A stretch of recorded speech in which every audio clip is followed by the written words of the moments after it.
Today I'm going to be working on a 2002 MR2 Spyder. For this video, we'll be doing the rear suspension. The truth. Gonna start by opening this long box. It should have my Swaybars inside.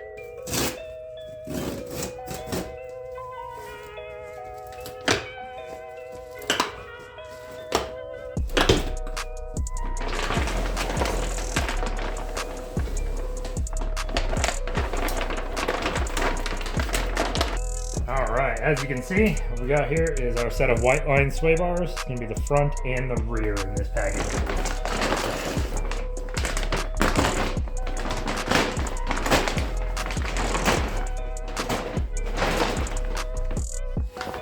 If I'm not mistaken, this is the rear, and that's the part number right there. The video today, we're going to be using the rear Swaybar. If you wanted to get both front and rear Swaybars, this is the part number to use with white line. This box should contain my new coilovers.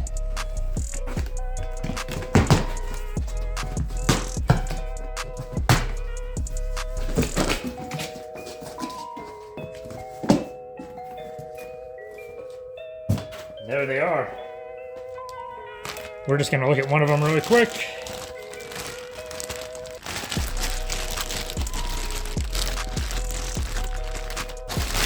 They are from S3, and I had them equipped with a set of Swift springs. I don't know if you can see that too well.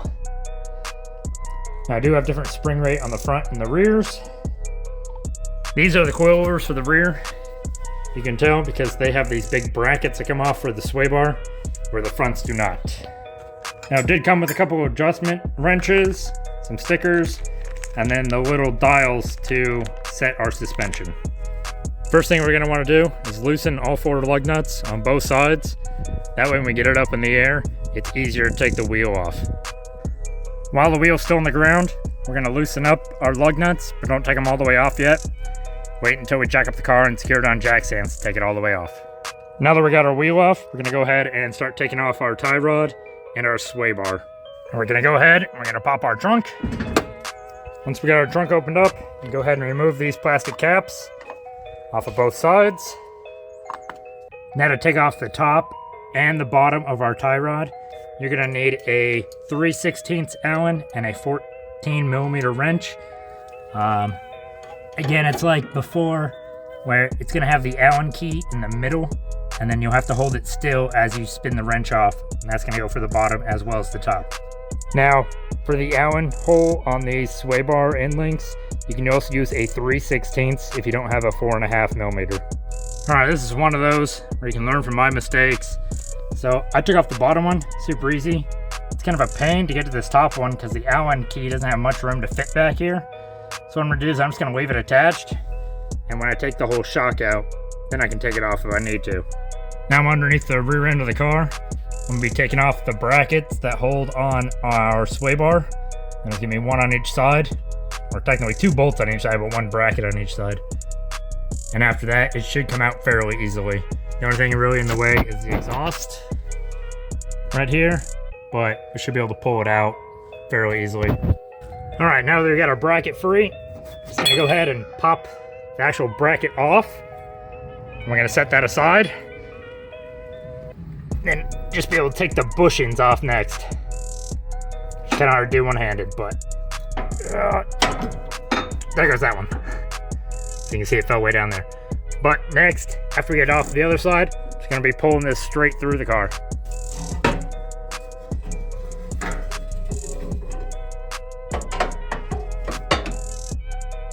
Here's a real quick side-by-side with the new one and the old one. I don't know how easily it shows up on camera, but this one is massively thicker than the stock one, so it should handle really well. The new one does have different adjustment markers to make it either harder or softer for the rear end. I'm only putting mine on the softest setting and going from there, see how I like it, and I could make it stiffer after that. I'm just kind of worried about the back end kicking out too much. I know the 2nd generation MR2s had a problem with snap oversteer. And I'm trying to minimize that as much as possible with my 3rd gen. Now, the 3rd gen's not really notorious for it, but I still want to make sure things aren't going to get too out of control. I'm gonna go ahead and just install the sway bar on the brackets back here, but leave it dangling down while we remove the shock.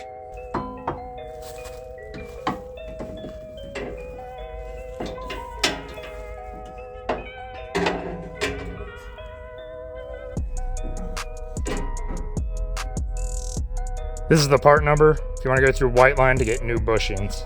Next, we're going to install our freshly greased bushings right on the end of the sway bar. All right, for the time being, I just put these in there hand tight. Just going to hold the sway bar in place. As you can see, it's just kind of dangling out of the way. Also, don't forget to remove this 12mm bolt that holds on your brake line. Next, we're going to be taking off these two big bolts right here. I believe they're both 19s. Yep, they sure are. So we're gonna take those two out next.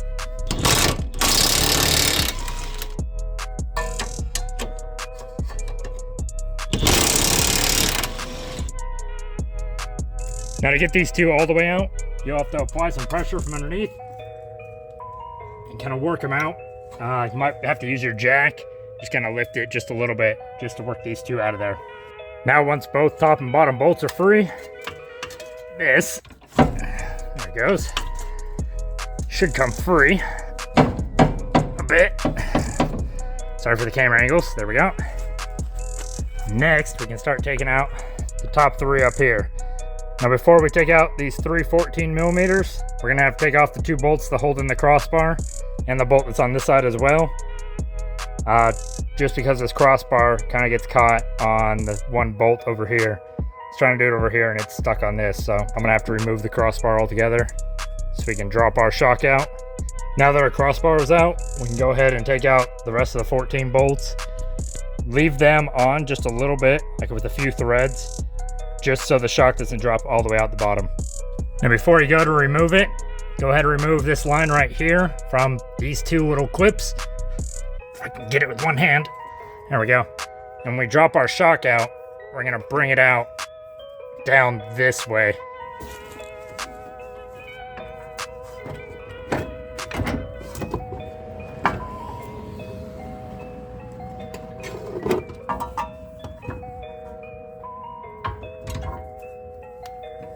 There's a quick side-by-side with our old ones and our new ones.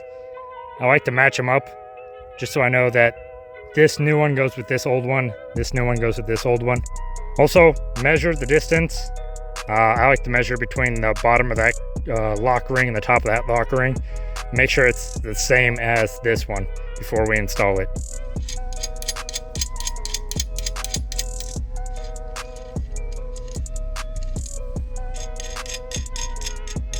Now when installing the coilover, I'm just gonna run it up there kind of the same way I took it out and get it seated up top.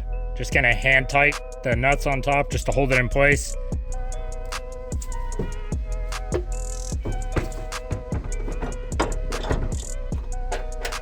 Now I'm just gonna go ahead and loosely put the crossbeam back on, and then remember to put it underneath those bolts as well.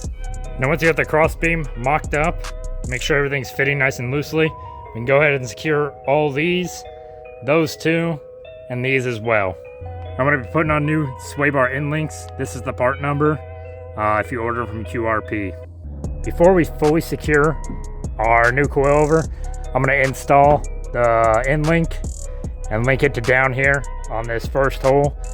I want it as loose as possible for the rear end, but again, I might change it up as time goes on.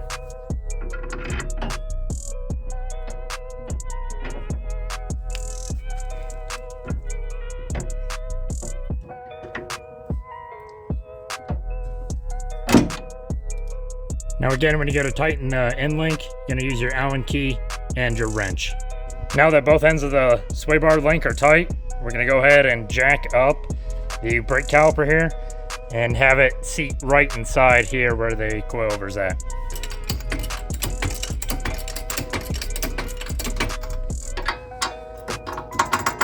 Also, don't forget to secure this little line back out of the way again. Goes inside these little clips.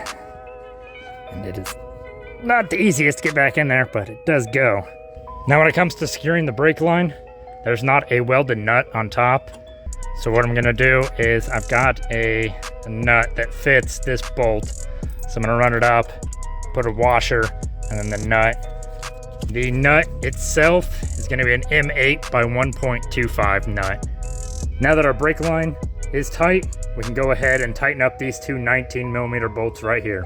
Now we can finally tighten up these bolts that hold on the bracket for the sway bar and the two on the other side as well. Once we get everything tight up in here, I'm gonna go through, I'm gonna make sure that my coilover locks are tight. See, that one was kind of loose.